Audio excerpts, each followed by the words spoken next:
Mom said you gotta go. You didn't pay what she asked for and we can't keep carrying you. My brother Trevor told me. But I paid $500. She asked for $800 and you didn't pay it complete, so you're out. My supposed mother came out of her room. Maya, it's not personal, we have to think about what's best for the family, you're using resources we don't have. I stared at my mother in shock, as she kicked me out of a house that I had been paying rent for.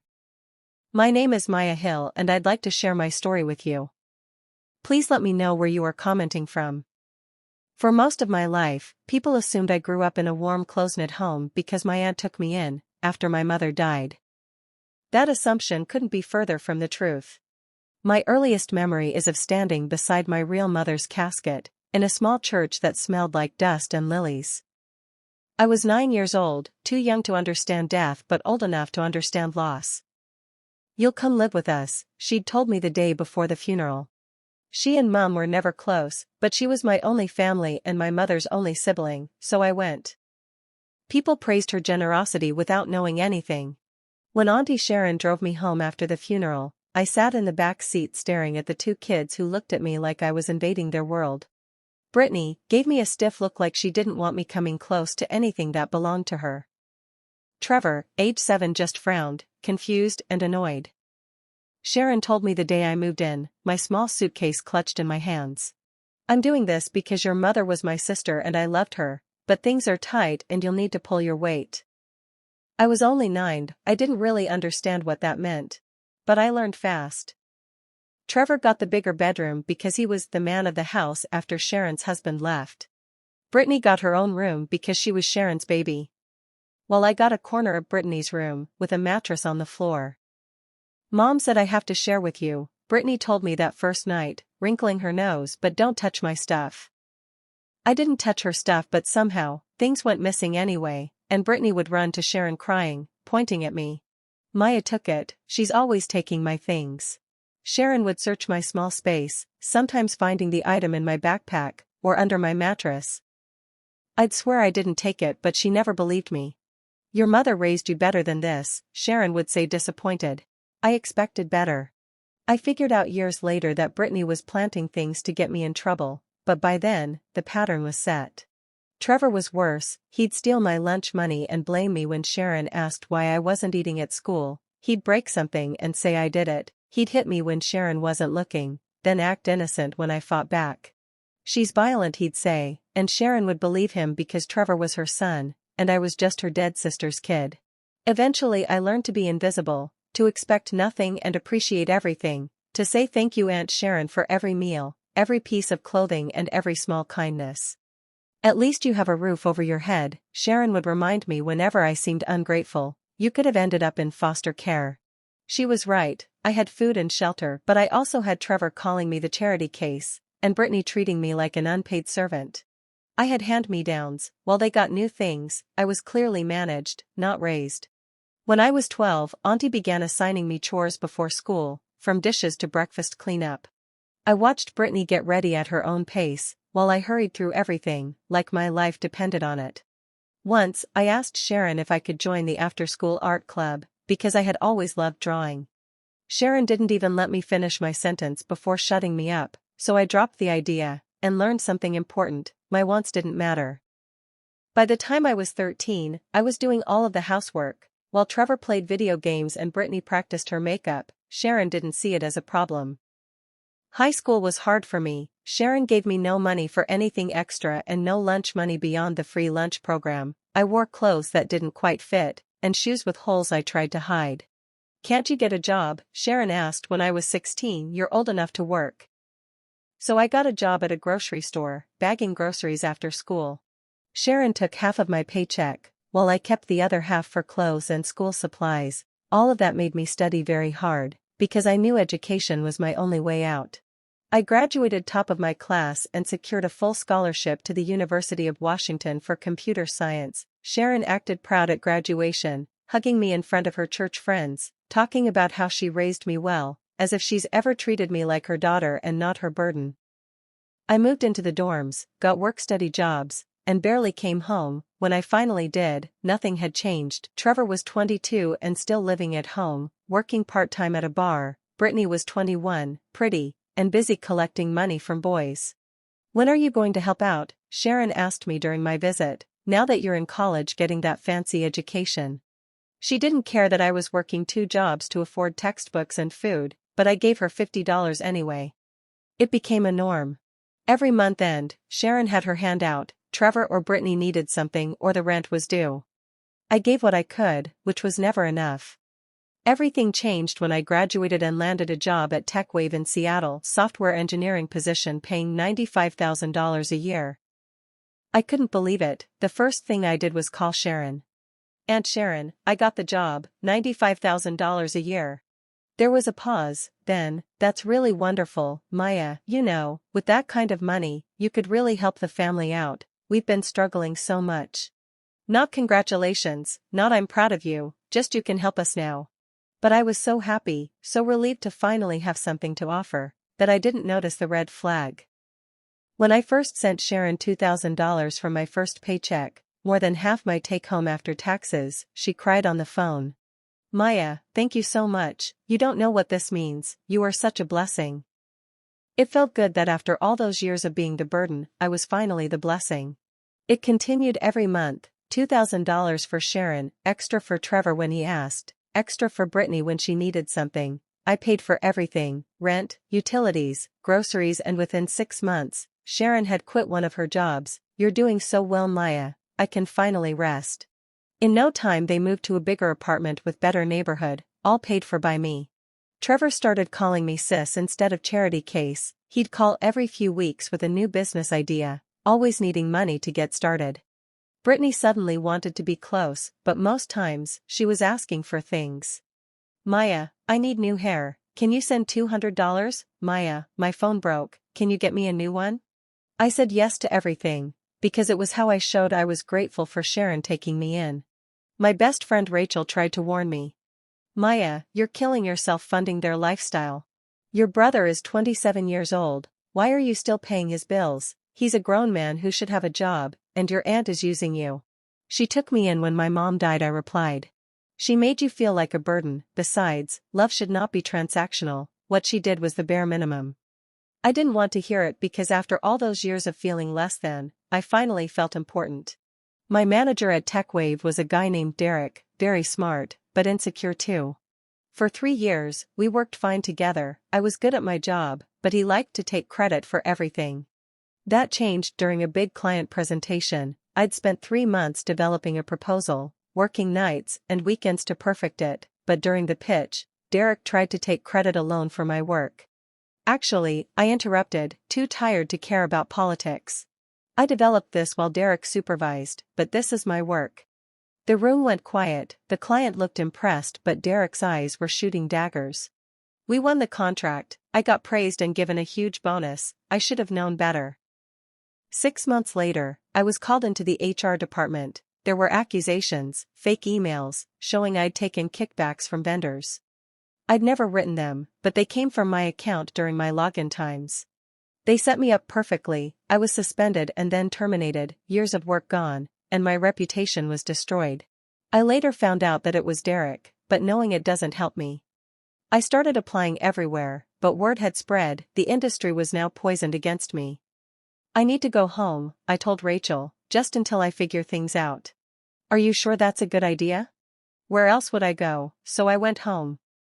Sharon's face when I showed up with my suitcases wasn't welcoming, but I ignored it. "Maya?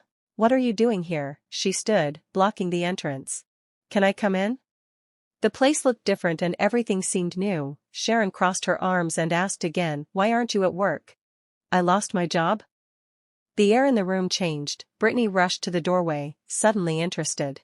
"You lost your job, what did you do?" "I was set up, my manager framed me for something I didn't do. I just need to stay here while I find something new." "How long?" Sharon asked. "I don't know, a few months maybe, I'm already applying." "A few months?" Sharon's voice cut in. "Maya, we have bills, this place is $1,800 a month." "I know, I was paying for it." "You were paying, what happens now?" I stared at her. "I have some savings, not much, but I can contribute." How much? The question was so transactional. Maybe $500 a month for now. Sharon's nose wrinkled like I'd offered her trash. $500? Maya, that doesn't even cover your share of food. There are 4 of us here. I know, I've been supporting all of us for 3 years. Don't take that tone with me. Yes, you were helping, but things are different now. You're not working, so we can't carry you. The words hit like a slap. Trevor came home that night, smelling like beer. He saw my suitcases and sneered, "So you got fired, that means no money, right?" He turned to Sharon, "Mom, what are we gonna do? I need money for the business." "We'll have to cut back," Sharon said, looking at me pointedly. "Maya, you need to find something fast." That first night on Brittany's floor, yes, back to a mattress on the floor, I stared at the ceiling. "Maya," she whispered, "are you really broke? I have some savings. Then, I need money this weekend, can you still help?" "No," I answered. She hissed and faced the wall. The next week was uncomfortable, the week after was hostile. Sharon started cooking less food, while my portions got smaller. Everyone could eat to their satisfaction, but I got whatever was left, which usually wasn't much. "Can I get seconds?" I asked one day, still hungry. "That's all there is," but I'd seen the pot and there was more. It wasn't long before Trevor was taking my stuff without asking. When I confronted him, he shrugged. "We're family, right? What's yours is mine, or is it only when you need to be housed?" Brittany blasted music at night, made messes and left them for me to clean. Sharon never stopped any of it. I was never included in anything. It felt like I was there, but invisible. Weeks later, Sharon sat me down. "Maya, we need to talk about your contribution," but I already paid. "That was initial contribution, not rent. If you're living here, you pay your share and your portion is $800 a month." I couldn't breathe. $800, that's almost half the total rent. I'm one of 4 people. Trevor and Brittany are still building their lives. You already had your chance, you should have been more careful with your job. So it's my fault that I was set up? Well, you must have done something. Your mother and I were not even close, and I took you in even though I didn't have to do that. The least you can do is show some gratitude." She stood up. "Pay by next week, or you need to find somewhere else." That night, I heard them in the living room talking about how handicapped and financially crippled I was. "She's completely useless," Brittany said. "Mom, why are we keeping her?" Trevor added, "She should go back to Seattle and waitress or do whatever. At least she wouldn't be our burden." I stood there, glass of water in my hand, listening to them discuss how worthless I was, these people I'd supported, fed and housed. The next day, Sharon made her next move. "There's a lady at church, Mrs. Henderson, she needs a housekeeper. It's a live-in position, $600 a week plus room and board. You want me to be someone's maid? It's honest work, Maya, better than sitting here doing nothing, and being picky about jobs. You need to be realistic now." When I refused, they punished me more by intensifying their hostility. I started thinking about how I was never family to these people. I was only a paycheck, and now that the money's gone, so is their love. Few days later, I came home from another failed interview to find my stuff on the hallway. Trevor was packing my remaining suitcases. "What are you doing?" I asked. "Mom said you gotta go, you didn't pay what she asked for, and we can't keep carrying you." "But I paid $500. She asked for $800, you didn't pay it, so you're out. We won't let you live off us forever." Sharon came out of her room. "Maya, it's not personal. We have to think about what's best for the family, and you're using resources we don't have. Maybe being out there will motivate you to try harder." "I have been trying every single day," I cried. "Not hard enough," Trevor said. "You're still being picky about jobs." "I had a job that once fed this family." "Had," Brittany corrected, "now you're nobody." I looked at Sharon, really looked at her, before she said, "You helped out for a few years, but that was your duty after everything I did for you. We don't owe you anything just because you hit hard times." The cold inside me solidified into something hard. "I see. Take your things, you can stay with friends until you figure it out." "It's 7 p.m., I can't stay one more night?" "You should have thought of that before you decided not to pay what was asked." I packed my things in silence, while they watched, like I was a TV show they weren't really interested in. At the door, I looked back at Sharon. "You spent 15 years belittling me. You made me feel like I owed you everything for basic decency, and the second I couldn't pay anymore, you threw me away. One day, you are going to wish you did right by me." I walked out of that apartment and didn't look back. Rachel sent me money for both hotel and flight. The next day, she picked me up from the airport. She didn't ask questions, which I appreciated because I didn't want to keep trauma dumping on her. When I got to her apartment, she took one look at my face and hugged me. I cried till I couldn't. The next few months were the hardest of my life. I stayed on Rachel's couch and applied everywhere, hundreds of applications, dozens of interviews, every single one ended the same way: initial interest, then coldness once they made calls about me. Derek had been thorough. I took freelance coding jobs when I could find them, barely making enough for food and basic expenses. I felt like I was drowning. I was running out of hope and strength, while Rachel did her best to keep me afloat, but I was tired of depending on her. 8 months after I'd been fired, I was at my lowest point. My savings were gone and I was barely surviving on freelance work. That I'd started looking at retail jobs, restaurant jobs, or anything. Then came the moment that my power was returned to me. That evening, my phone rang from an unknown Seattle number. Is this Maya Hill? Yes? This is Patricia Williams from TechWave HR. Can you come in to meet with us? It's urgent. My stomach dropped. Why? I'd rather discuss it in person. Can you come tomorrow?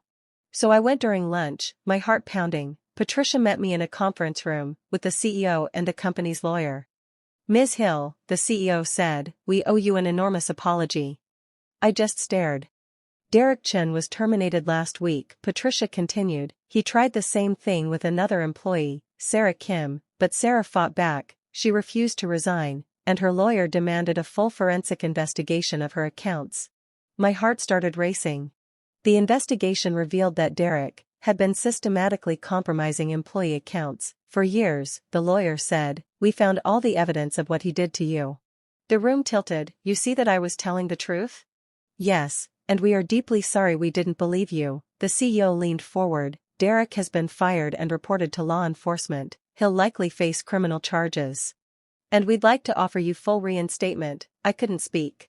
We're offering you the position of senior engineering lead, at $180,000 annually, Patricia continued, plus 8 months of back pay from your termination date, plus a settlement of $250,000 for the damage to your reputation and career. We'll also provide a letter of recommendation, making it clear you were wrongfully terminated, due to fraud by your former manager. The numbers didn't process, $180,000 and $250,000? We know you could sue for more, the lawyer said, but we're hoping to resolve this fairly without litigation. I thought about the last 8 months, and I thought about what I could do with this kind of money. I'll take it, I said. Wonderful, you can start on Monday. I walked out of TechWave in a daze, sat in Rachel's car for 20 minutes just breathing, then I called her to share the news. She screamed, are you taking it? Of course, I said, nearly dancing. The next Monday, I signed everything and the $250,000 hit my account 3 days later. My first paycheck of $180,000 salary, minus taxes, came 2 weeks after that. For the first time in my life, I had real substantial money, not struggling money, not scraping by money. I moved into a nice apartment, bought a new car, and started living for myself. I was careful not to return to ground zero again, so I invested most of the settlement, set up accounts, talked to a financial advisor, and made sure I'd never be desperate again. 3 months after my reinstatement, I was out with some coworkers at a bar. We were celebrating a successful product launch. Someone took a group photo that I posted on my Snapchat story, intentionally, because I knew Brittany was on my Snapchat. The next morning, I woke up to texts and messages from the parasites. Sharon had the audacity to send me a voice note. Maya honey, Brittany showed me your picture. You're working again, why didn't you tell us? I stared at the messages for a long time, wondering when I moved from handicapped to honey. So I texted, and called back with the perfect plan in mind. Over the next few days, the demands flooded in. Sharon called, her voice warm and sweet, like nothing had ever happened. I just had to control my anger. I know we had some tension during that difficult time, but families go through hard times together, and come out stronger. I'm just so glad you landed on your feet, she told me. Me too, I replied. Since you are back at your old company, what are they paying you now? I just laughed and changed the topic. When Trevor called, he was asking the same thing. So what's the new gig paying? Must be good if you're posting pictures at fancy bars. It's decent, I replied. That's really great. Hey, so my business is finally taking off, but I need some capital to scale up. Maybe we could talk about an investment opportunity? An investment opportunity, not a loan. He'd upgraded his language. Maybe, I replied, let me get settled first. Brittany was the most persistent. She texted every day, talking about wanting to reconnect, suddenly wanting to visit. Can I visit please? Just a weekend? I want to see Seattle and spend time with you. I thought about what I wanted to do. Sure, I texted back, come next weekend I'll get your ticket. I picked Brittany up from the airport, in my BMW, her eyes went huge when she saw it. Maya, this is your car? Yeah, work's been good. I drove her to my apartment, she walked through it slowly, touching everything, taking in the view, the furniture, the space. This place is incredible, she said, you're doing so well. We went to lunch at a trendy waterfront restaurant, where Brittany ordered the most expensive things on the menu, and I didn't blink. So things have been really hard for us, she said between bites of her $45 salmon. We had to move in with a friend of Mom's, 4 people in a 2-bedroom apartment. It's been awful. That sounds rough. It is, Mom's been so stressed, Trevor can't find steady work, and I'm barely making it with my salon job. She looked at me with big pleading eyes. But I'm so glad you're doing better, you always worked so hard for us, you deserved all the good things. Did I? She missed the coldness in my voice. Of course, and now that you're back on your feet, I know things will get better for everyone. There it was, the expectation, the assumption that my money was their money.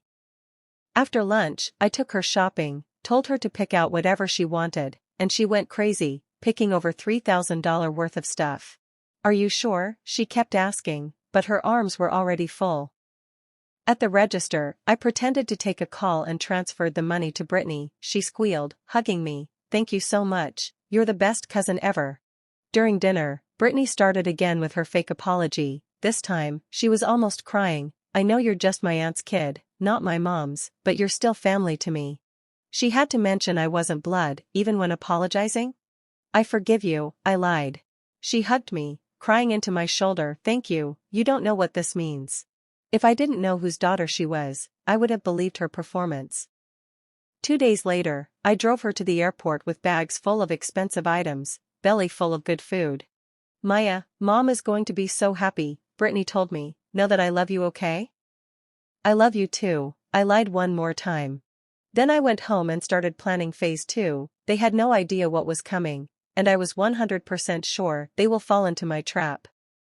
I gave them time, let them start imagining all the ways they would use me. Then Sharon called.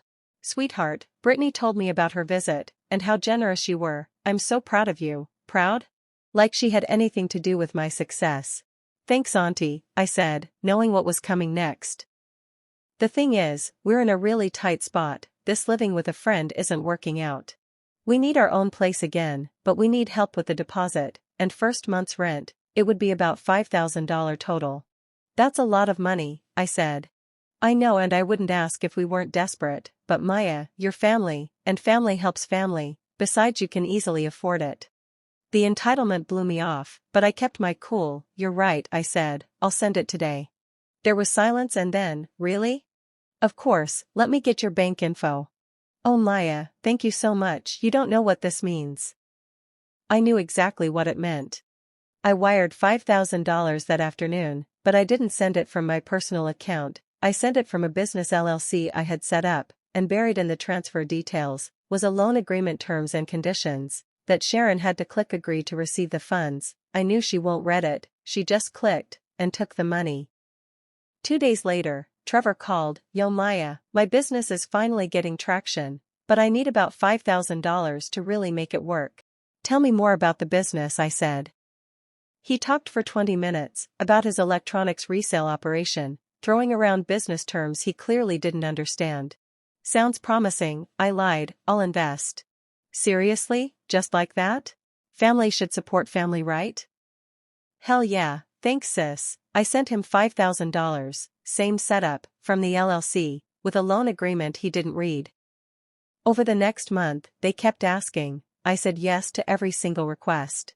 I tracked it all, it amounted to $17,000, then I made my move. I called Sharon on a Tuesday evening. Sweetie, what's up? Came her practiced sweet voice. I've been thinking about those weeks I stayed with you last year, I said. Her voice got careful, okay? You charged me for every help you rendered, remember? That's not how it happened, she defended. That's exactly how it happened, Sharon. You are just an ungrateful, entitled and vile human. Well, I've given you guys $17,000 in the last 2 months. Did you think it was a gift? It was a loan, all of it, with terms and conditions you agreed to when you accepted the money. You have 90 days to pay it back with 10% interest, or I'm taking you to court. Please, we don't have that kind of money. Then you better figure it out, the same way you told me to figure it out months ago. Maya, we're family. No, you made it very clear I'm not your family. You just felt obligated to take me in. Now you're obligated to pay me back, and I hung up. Within minutes, my phone exploded, but I blocked all of them. Sharon couldn't afford a lawyer. She showed up to small claims court alone, looking exhausted and old. I came with my lawyer, and a folder full of documentation. The judge reviewed it all and looked at Sharon. Ms. Collins, did you receive these funds from the plaintiff, and did you agree to the terms when you accepted the transfers? I didn't read it. But you clicked to accept the agreement? Sharon's voice produced a small yes. Then I rule in favor of the plaintiff. You're ordered to pay $18,700. That's principal plus 10% interest. Within 90 days, failure to pay will result in wage garnishment. Sharon started crying right there in the courtroom. Outside, she tried to approach me. Maya, please, I can't pay this. It'll take everything from my paychecks. Why are you doing this? I stopped walking and turned to face her. Because you need to learn a hard lesson. But I tried my best, Maya. Your best was making me feel small, and now for every smallness you made me feel, I'm out to make you feel 2 times worse. Your mother would be so disappointed. Don't you dare talk about my mother. In fact, if she could see what you did to me, she'd be very ashamed of you. Sharon's face crumpled, but I didn't care. See you never, Aunt Sharon. The wage garnishment started a month later. For $150 taken from every of her paycheck, she had to move in with a friend again, all of them squeezed into a tiny space, but I wasn't done. Trevor's business was operating under the table with no proper licenses, no tax reporting, so I anonymously tipped to the IRS and he was audited. Turns out he owed about $10,000 in back taxes plus penalties. His bank account got frozen, and the business shut down completely. I didn't care about Brittany, who was foolish enough to quit her job, thinking their ATM, who is me, was back to dispensing money. Within 3 months, I'd destroyed their financial stability completely, and they were worse off than before I'd ever helped them. Brittany sent dozens of apologies. Please, Maya, stop punishing us, she begged. We're falling apart. Good, I replied. You should fall apart, you should struggle, you should know what it feels like to be desperate and worthless. 6 months later, they were completely broken. Sharon had declared bankruptcy. The garnishment had destroyed her finances, while Trevor was working as a delivery driver, trying to pay off the IRS, and living in a friend's garage. Then my phone rang one day, a number I didn't recognize. Maya, this is Linda, Sharon's friend. Don't hang up. What do you want? I'm not calling to ask for anything, I'm calling to tell you what you've done. I know exactly what I've done. Do you? Sharon's in the hospital. She collapsed at work from exhaustion and malnutrition. Immediately I felt something like guilt flicker. She continued. Trevor talked about hurting himself last week, called me drunk, saying he can't see a way out of his mess. The flicker grew stronger. They did this to themselves, I said, but my voice wasn't as cold as before. Did they? Look, what they did to you was horrible and unforgivable, and you had every right to be angry, but Maya, you've spent 6 months systematically destroying them. At what point does this stop? When Sharon's dead? When Trevor goes through with it? I didn't answer. I just thought to tell you that the more you push this, the more you become every bit of what Sharon was to you, she said before hanging up, but her words stayed with me, and the consequences of what I had been doing kept me awake the whole night. I realized that the Maya I'd become was cruel and calculating, someone who measured relationships in debts and revenge. I didn't like either version, so the next morning, I called my lawyer. I want to drop the lawsuit. Ms. Hill, we're close to full collection. I don't care, drop it and forgive the debt. If you are sure? I'm sure, do it today. I sat there, feeling something shift, not relief exactly, but something lighter.